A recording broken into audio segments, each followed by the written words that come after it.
छोटू robot को खींचने लगा। उसने पूरी रात लगा दी। उस भारी मशीन को इंच इंच करके घसीटते हुए वह सुबह तक सिंटेक्स कंपनी के मुख्य गेट पर पहुंच गया।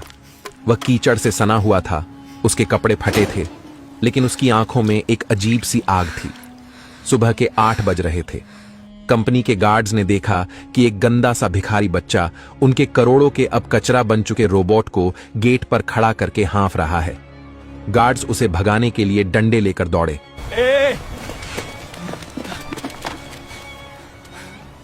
पागल है क्या? यहां कबाड़ बेचने आया है? तभी एक काली कार वहां रुकी। शीशा नीचे हुआ। अंदर आर्यन खन्ना बैठे थे। उनकी आंखें लाल थीं और चेहरा उतरा हुआ था। छोटू ने गार्ड्स को धक्का दिया और चिल्लाया, साहब, ये कबाड़ नहीं है, ये जिंदा है। बस इसे सांस लेने में दिक्कत हो रही है। मुझे औजार दो, मैं इसे चलाकर दिखाऊंगा। आर्यन ने उस बच्चे को देखा। आर्यन खन्ना ने कार का दरवाजा खोला और बाहर निकले। उनके महंगे जूतों पर कीचड़ के छींटे पड़े, लेकिन उनका ध्यान उस बच्चे पर था। क्या कहा तुमने? क्या कहा तूने? आर्यन की आवाज भारी और सख्त थी। छोटू, जो ठंड से कांप रहा था, सीधा खड़ा हुआ। उसकी आंखों में डर नहीं, विश्वास था। साहब, आपके इंजीनियरों ने इसे दिमाग से बनाया है, दिल से नहीं। इसमें एक संतुलन की कमी है जो मैं ठीक कर सकता हूं। बस मुझे एक मौका और कुछ औजार चाहिए। पीछे से कंपनी के मुख्य इंजीनियर मिस्टर वर्मा और उनकी टीम भी आ गई। उन्होंने छोटू को देखा और जोर से हंस पड़े। मिस्टर खन्ना, वर्मा ने व्यंग्य से कहा, अब हम इस सड़क छाप भिखारी की बात सुनेंगे। हमने MIT और IIT से डिग्रियां ली हैं, सालों रिसर्च की है। जो मशीन हम ठीक नहीं कर पाए, वो यह अनपढ़ कचरा बीनने वाला ठीक करेगा?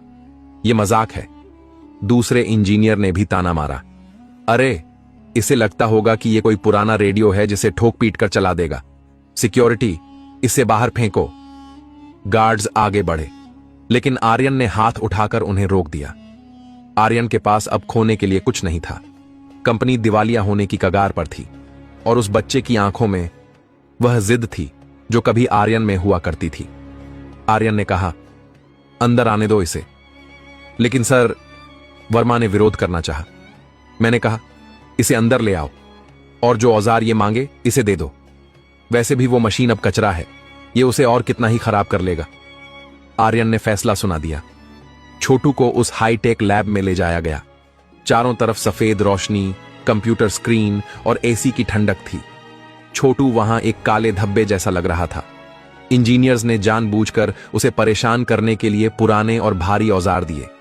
वे कोने में खड़े होकर हंस रहे थे, अपने फोन पर वीडियो बना रहे थे ताकि सोशल मीडिया पर डाल सकें। सिंटेक्स का नया वैज्ञानिक, एक कूड़ा बीनने वाला।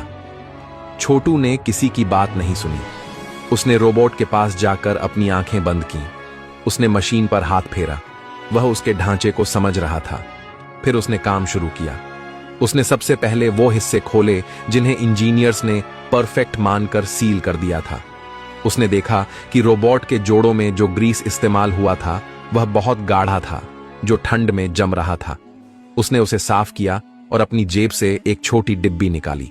उसमें एक खास तेल था जो उसने पुरानी गाड़ियों के कचरे से बनाया था। वर्मा चिल्लाया, ये क्या कर रहा है? मशीन गंदी कर रहा है। छोटू ने अनसुना कर दिया। फिर वह मुख्य सर्किट पर गया। इंजीनियर्स ने लाखों कोड लिखे थे संतुलन बनाने के लिए, लेकिन छोटू ने देखा कि रोबोट का बायां पैर दाएं पैर से 2 मिलीमीटर छोटा था। एक मैन्युफैक्चरिंग गलती जिसे सॉफ्टवेयर पकड़ नहीं पाया था। उसने रोबोट के पैर के नीचे एक पुराना रबर का वॉशर फिट कर दिया जो उसने कूड़े से उठाया था। घंटे बीतते गए। सुबह से शाम हो गई। छोटू पसीने से लथपथ था। उसके हाथ तेल और ग्रीस से काले हो चुके थे। इंजीनियर्स अब बोर होकर जा चुके थे। सिर्फ आर्यन खन्ना और वर्मा वहां रुके थे। हो गया, छोटू ने धीरे से कहा। वर्मा हंसे। अच्छा? रबर और तेल लगाकर 500 करोड़ का रोबोट ठीक हो गया? चलो इसे ऑन करो और तमाशा खत्म करो।